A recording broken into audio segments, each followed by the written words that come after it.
Mémoriser les caractères chinois. Conseils et méthodes. Avant d'entrer dans les détails, il faut faire une distinction très importante. Il y a les caractères que l'on appelle passifs et les caractères actifs. Alors, de quoi s'agit-il?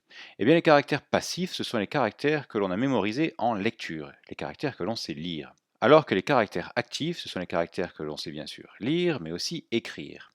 Alors pourquoi cette distinction? Eh bien, contrairement aux autres langues qui ont une écriture différente du chinois, il est beaucoup plus facile de retenir un caractère en lecture qu'en écriture. Pourquoi? Parce que quand on l'a en lecture, on a un support sous les yeux, ça nous aide, on a des indices.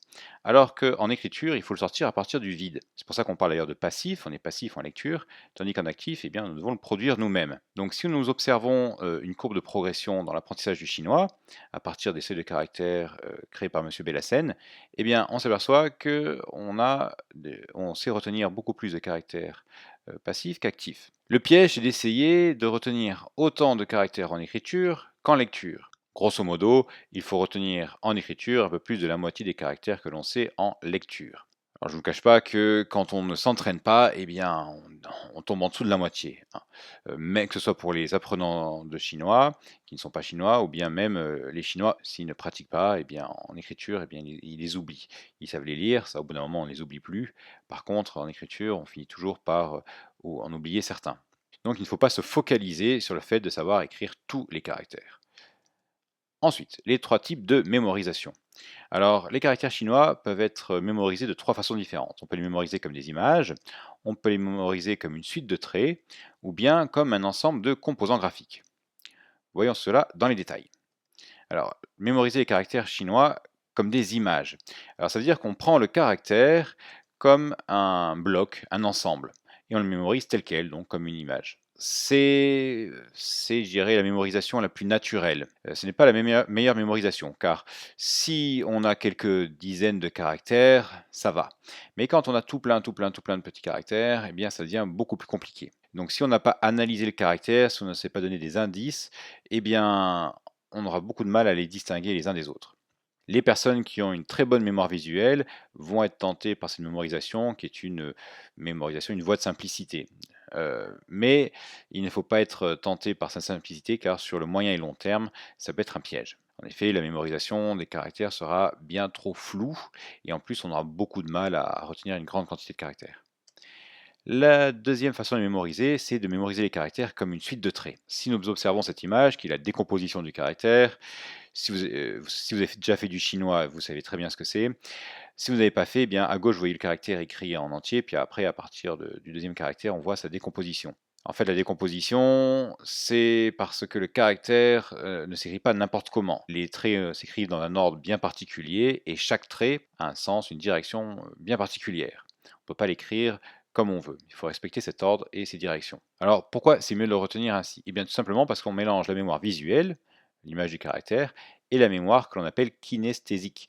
En fait, c'est la mémoire gestuelle. Si vous avez déjà appris le chinois, vous avez dû vous en rendre compte. Si ce n'est pas le cas, eh bien, vous vous en rendrez compte quand vous mettrez au chinois. Au bout d'un certain moment, vous n'arriverez plus à vous représenter le caractère comme une image mentalement. Sauf si, bien sûr, vous avez une excellente mémoire visuelle.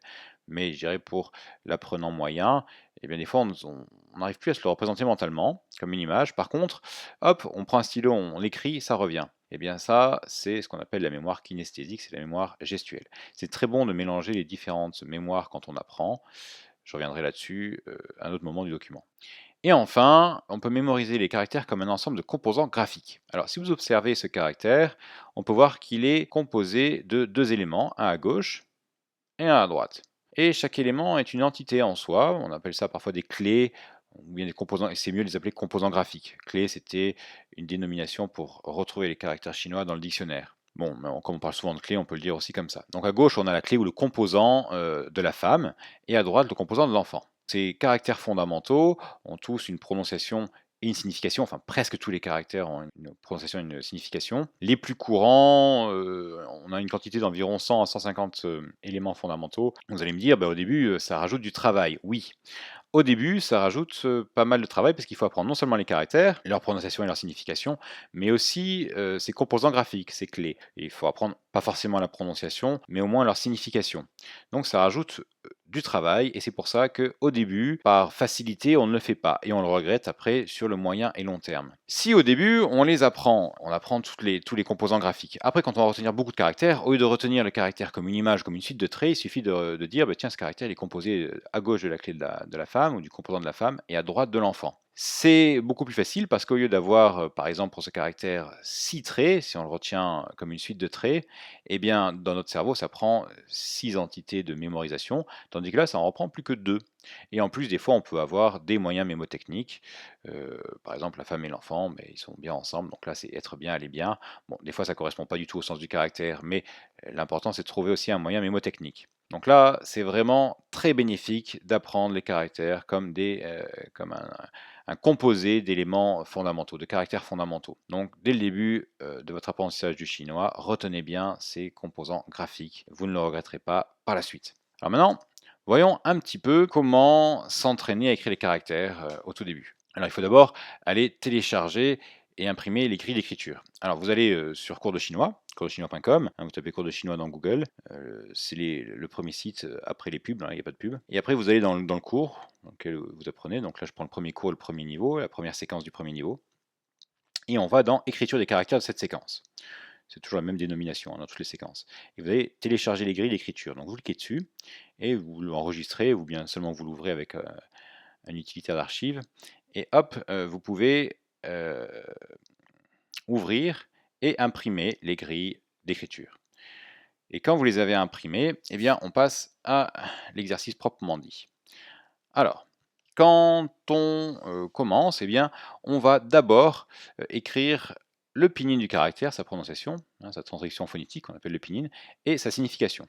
Et ensuite, avec la décomposition sous les yeux, eh bien, on va réécrire la décomposition au début de la première ligne. Alors là, bien sûr, vous voyez, je l'ai fait en accéléré, sinon ça aurait pris beaucoup trop de temps.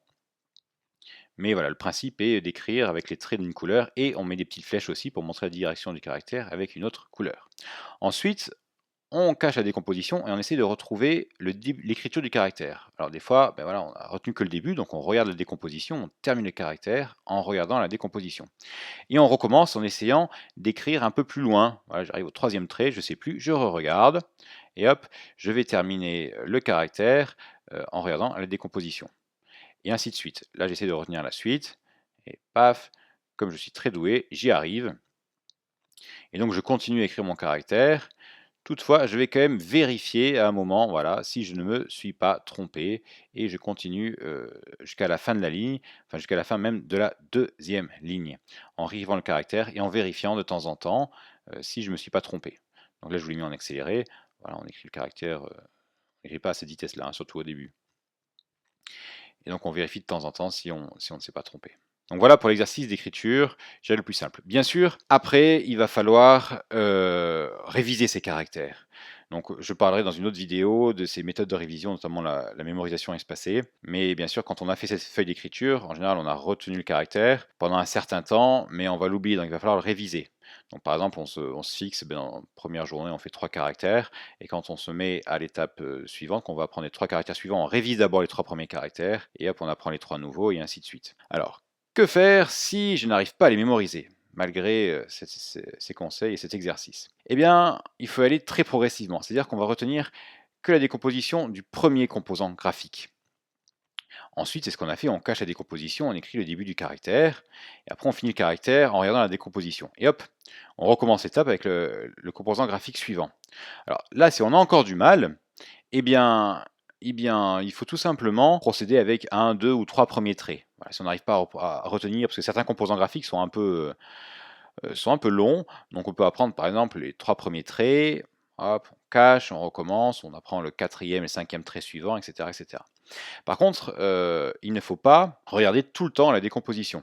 Ce qui est important, c'est de forcer la mémoire. C'est-à-dire qu'on regarde, après on cache et on essaie de retrouver par soi-même en utilisant sa mémoire. Ça ne sert strictement à rien d'écrire 100, 1000 fois le caractère en regardant la décomposition. Je ne vais pas dire que ça sert à rien, au bout d'un moment ça rentre, mais ce n'est pas du tout efficace. Il faut vraiment forcer notre mémoire pour mémoriser les caractères. Alors comme on parle de mémoire, eh bien on va parler de 3 types de mémoire différentes. Donc il y a la mémoire qu'on appelle la mémoire visuelle. On retient les choses comme des images. Ensuite, il y a la mémorisation, la mémoire auditive, pardon. Là, on retient plus facilement les sons. Et enfin, la mémoire kinesthésique. Alors, nous avons toujours une mémoire plus développée que les autres. On dit qu'on est visuel ou auditif. On dira rarement qu'on est kinesthésique, pardon. C'est-à-dire qu'on a une mémoire gestuelle.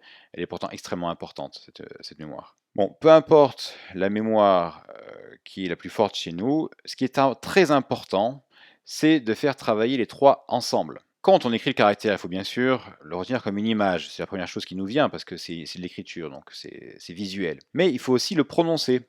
Hein, c'est bien quand on fait le caractère, là on dit rao, et aussi de prononcer sa traduction, être bien, aller bien. On peut aussi, comme on a beaucoup de caractères sur la ligne, dire tiens, rao, et on fait clé de la femme, clé de l'enfant. On peut bien mélanger visuel et auditif avec l'écriture, quand on fait l'exercice d'écriture. Donc, pour récapituler, eh bien, si on récapitule tout ce qu'on a dit, la première chose à savoir, c'est qu'il faut accepter la courbe de progression passif-actif, c'est-à-dire qu'on va retenir plus de caractères en lecture qu'en écriture. Il ne faut absolument pas se focaliser sur le fait de savoir mémoriser tous les caractères en écriture, sinon on va bloquer son apprentissage du chinois. Ça, c'est extrêmement important. Ensuite, il est très important de mémoriser les caractères par les composants graphiques. Donc d'apprendre les composants graphiques. Ça donne beaucoup plus, non, ça donne plus de travail au début, mais on ne regrette absolument pas sur le moyen et le long terme. Et enfin, très important, faire travailler les trois mémoires en même temps. Voilà. Donc, eh bien, écoutez, je vous remercie pour votre attention. J'espère que la vidéo vous a plu. Si c'est le cas, n'hésitez pas à mettre un petit pouce en l'air, ça me fait toujours extrêmement plaisir. Et si vous n'avez pas encore commencé à apprendre le chinois, eh bien, sachez que vous pouvez aller sur coursdechinois.com, commencer à apprendre le chinois totalement librement et gratuitement. Voilà, je vous remercie et je vous dis à bientôt.